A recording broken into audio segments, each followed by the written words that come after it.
Gem International is a new diamond explorer in the richest diamond-producing country in Africa, located next to the fourth largest producing diamond mine in the world. International Spotlight is on an 1109-carat diamond, recently discovered in Africa by a fellow Canadian junior, with a proven operator and finance team. Gem International trades on the TSX Venture Exchange, symbol GI. Visit us at gemdiamondmining.com.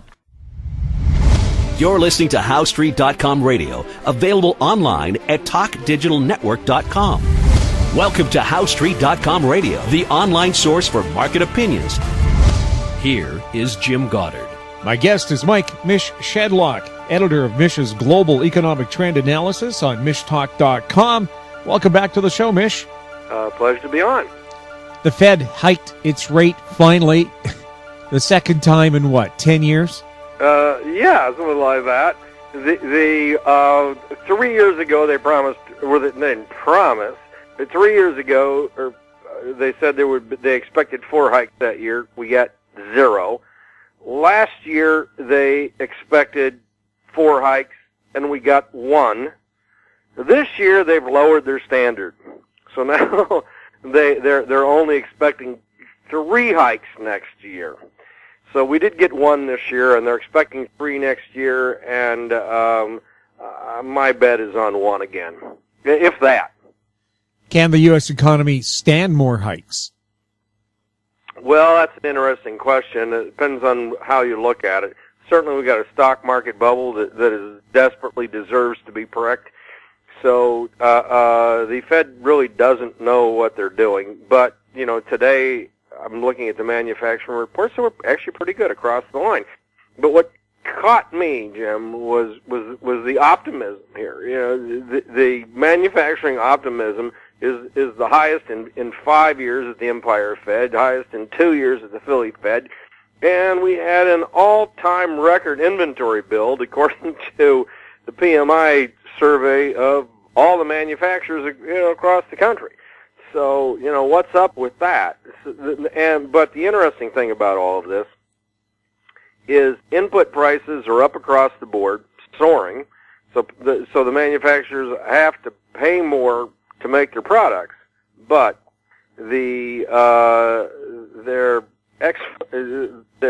prices they receive when they sell the goods was flat, and in some cases down. Oh, you're selling more but making less. Yes, exactly. Exactly. Well, I don't even know if they're selling more. They're just optimistic about selling. Well, are there any economic numbers to back up that optimism? Not that I can see. I think this is just another one of these obscure Trump effects.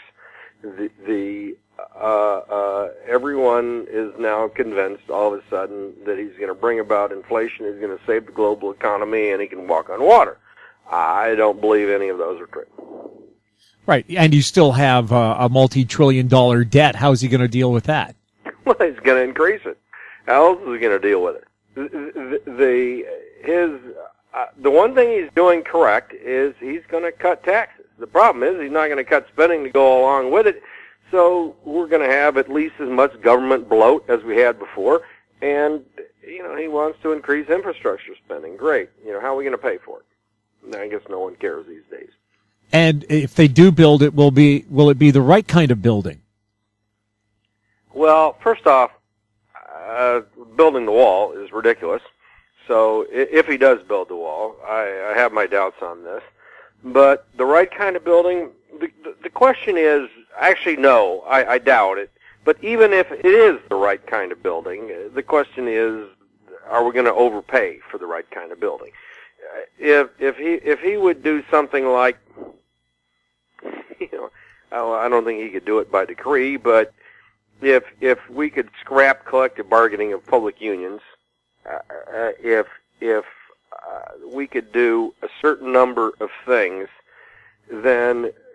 and we would pay for labor here to do some of these projects at a reasonable rate, it makes extra sense to do some of these things.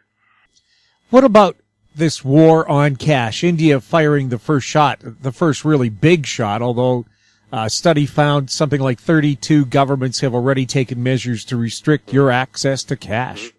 Yeah, Eurozone, they banned the 500 euro note. Who needs them?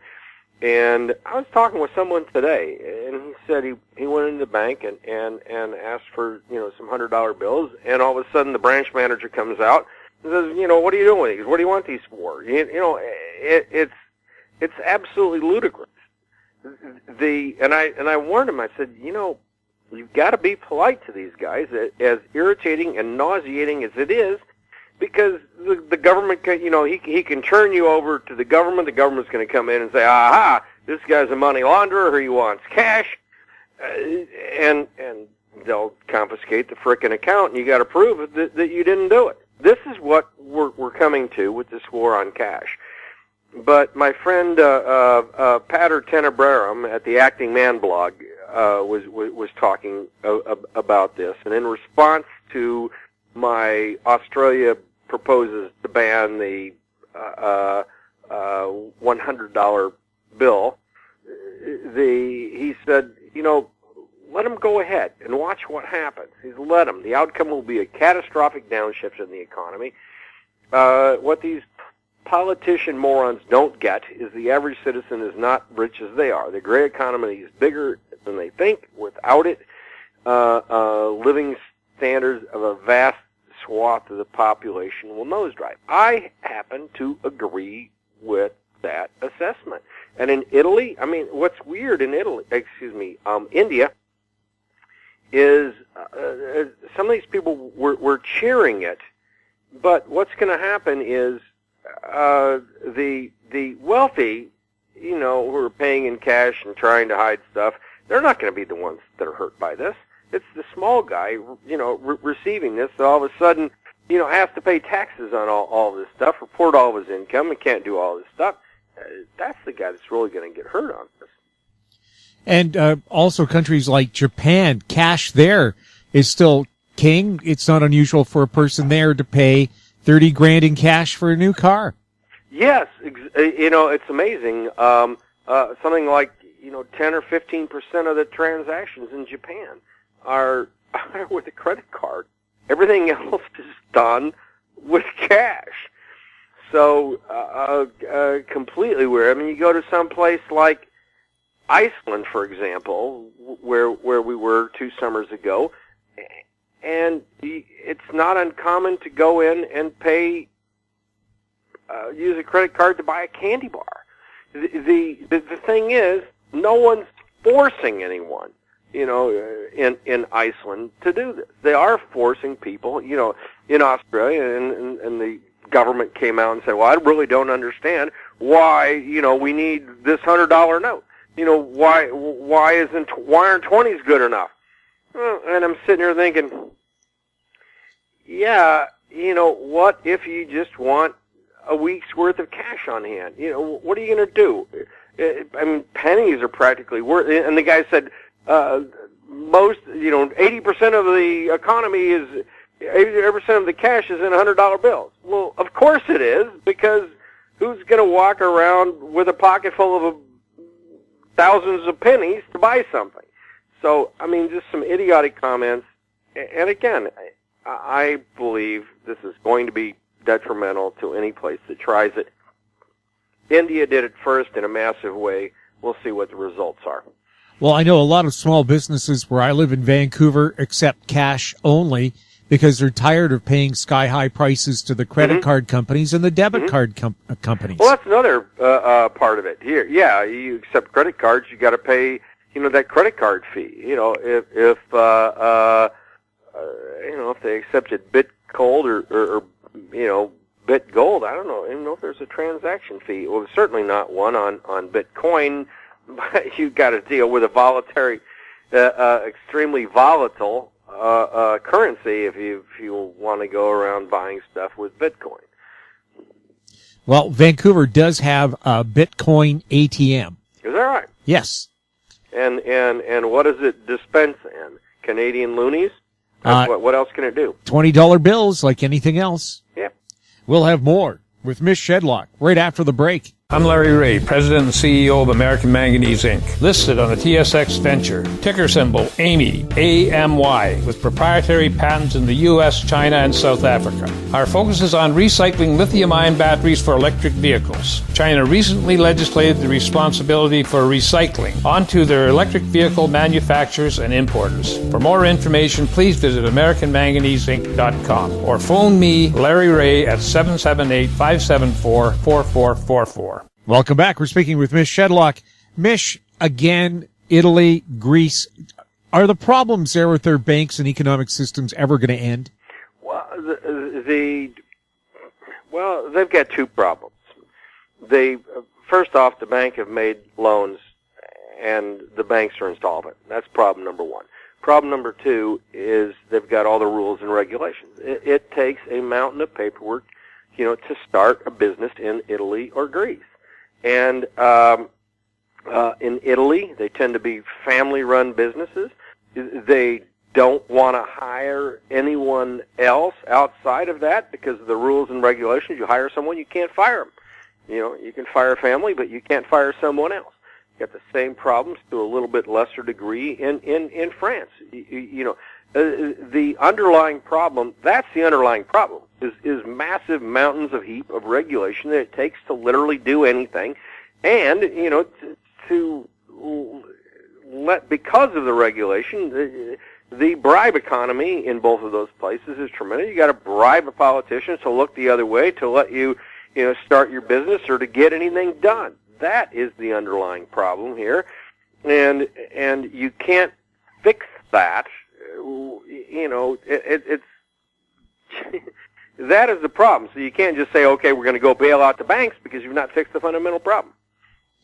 Well, also in Italy, the national sport is tax evasion. Even actress Sophia Loren spent 3 months in jail for tax evasion. Yeah, well, that's the problem. When you charge ludicrous amounts of taxes, that very few people pay, you're going to have tax evasion. If they had some sort of reasonable taxes there, maybe people would pay it. They've ingrained this system of, this is so preposterous, I'm going to do anything and everything I can to not pay this tax. That's another part of the problem. They've got a culture, and then, of course, you bribe the right person, they look the other way, and Matteo, you're not going to solve this. Renzi had this referendum, and he wanted to make it easier for the Senate and the lower house of Parliament to do something. That's not where the problem is. They need to start and just overhaul massive amounts of regulation. And again, in France, you can't run a business on Sunday if you want to because of rules and regulations and unions. Craziness. But that's what's going on in most of Europe. Look at Spain. Spain recovered more than any other country, faster, despite the massive housing bubble it had. Why? Spain has fewer regulations, on ways to conduct business than these other places. Does that give people a lot of hope that Trump says for every new regulation they're going to have to rip away 2 or 3? That's a good policy, actually. He's done a number of things right, in my opinion, and a number of things wrong. I think improving ties with Russia, I think that is an excellent start. The making matters worse in Iran is not a good thing, in my opinion. I believe in, of course, he believes in the art of the deal here, and he's relying. He actually won the election because he's preaching this message of protectionism and China doesn't play fair and blah blah blah. That's all just a bunch of fricking baloney. But Hillary, Obama, they're all just as bad as Trump here. He just sounds a little bit harsher in his rhetoric. But it's very tough to find someone who really supports free trade. And the problem here, is central banks insisting on inflation in a deflationary world all the technology that we do, cell phones, the internet, Amazon, all of these things are price deflationary, and wages aren't going up because of it, yet we've got all these politicians hell-bent on forcing up prices, and, we're on the verge here, in my opinion, of a global collapse in trade. Most of Trump's cabinet is made up of fellow billionaires. Mm-hmm. A lot of people are saying, well, aren't they just going to cook the system even more in their own favor instead of the regular guy? There's some truth to that, certainly. He's claimed to be draining the swamp. He certainly didn't drain the swamp. I actually like his pick for Secretary of State. Anyone that wants to open a negotiation and start talking with Russia is at least doing the right kind of thing. Hopefully, this person, can convince Trump that saber rattling China and Iran is the wrong thing to do. I would have expected that Hillary would have gotten every bit of this wrong, and Trump at least got a piece right. Mish, what's your brightest hope for the new year? Well, the brightest hope for the new year. Wow.